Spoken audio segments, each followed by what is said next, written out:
மக்களவைத் தேர்தலில் போட்டியிடும் பாமக வேட்பாளர்கள் பரப்புரைக்கு செல்லும் இடமெல்லாம் பொதுமக்கள் உற்சாக வரவேற்பளித்து தங்களது ஆதரவை தெரிவித்து வருகின்றனர். காஞ்சிபுரம் தொகுதியில் போட்டியிடும் பாமக வேட்பாளர் ஜோதி வெங்கடேசன் காட்டாங்குளத்தூர் பகுதியில் பரப்புரை மேற்கொண்டார். அவருக்கு பொன்னாடை அணிவித்து பொதுமக்கள் வரவேற்றனர். கடலூர் தொகுதி பாமக வேட்பாளர் இயக்குனர் தங்கர் பச்சான் குறிஞ்சிப்பாடி பகுதி கிராமங்களில் வாக்கு சேகரித்தார். செல்லும் இடமெல்லாம் இளைஞர்கள் முதல் பெரியவர்கள் வரை தங்களது வாக்கு மாம்பழம் சின்னத்திற்கே என உறுதியளித்தனர். நான் ஓட்டு கேட்கறது எனக்கு போடுங்கன்னு நான் கேட்க மாட்டேன்.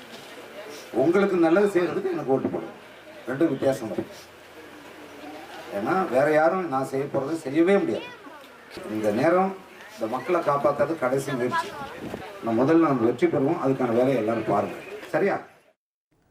திண்டுக்கல் தொகுதியில் போட்டியிடும் திலகபாமா தம்பக்குளத்துப்பட்டி பகுதியில் வயல்வெளியில் நாற்று நட்டுக் கொண்டிருந்த பெண்களிடம் ஆதரவு திரட்டினார்.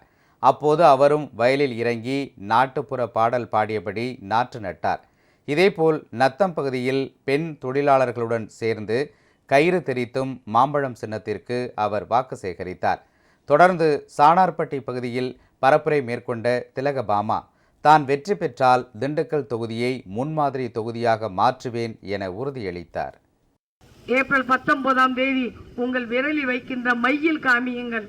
இந்த தொகுதிக்கு, திண்டுக்கல் நாடாளுமன்ற தொகுதிக்கு பணியாற்றுவதற்கு திட்டங்களை அரசு கலைக்கல்லூரி, தொழில்நுட்ப கல்லூரி, மாம்பழ ஜூஸ் ஃபேக்டரி, தொழிலும் விவசாயமும் நீர்வளம், என் பிள்ளைகளோட கல்வி, வேலைவாய்ப்பு, இது எல்லாம் மேம்பாடோடு யோசிப்பதற்கு ஒரு வாய்ப்பு தாருங்கள்.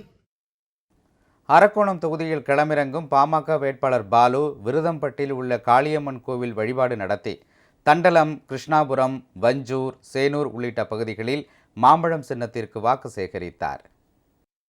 இந்த பகுதியுடைய வளர்ச்சிக்கும் இந்த பகுதியுடைய மேம்பாட்டிற்காகவும் நாடாளுமன்றத்தில் நான் சிறப்பாக பணியாற்றி உங்களுடைய குரலாக நாடாளுமன்றத்தில் ஒழித்து இந்த அரக்கோணம் தொகுதி முழுவதுமே ஒரு முதன்மையான தொகுதியாக மாற்றி காட்டுவேன். எனக்கு இந்த வாய்ப்பினை நீங்கள் எல்லாம் தர வேண்டுமாய் உங்களை அன்போடு பாசத்தோடு கேட்டுக்கொள்கிறேன். இதனிடையே சேலம் தொகுதியில் போட்டியிடும் பாமக வேட்பாளர் அண்ணாதுரையை ஆதரித்து பாஜக மாநில தலைவர் அண்ணாமலை அம்மாப்பேட்டை பகுதியில் பரப்புரை மேற்கொண்டார்.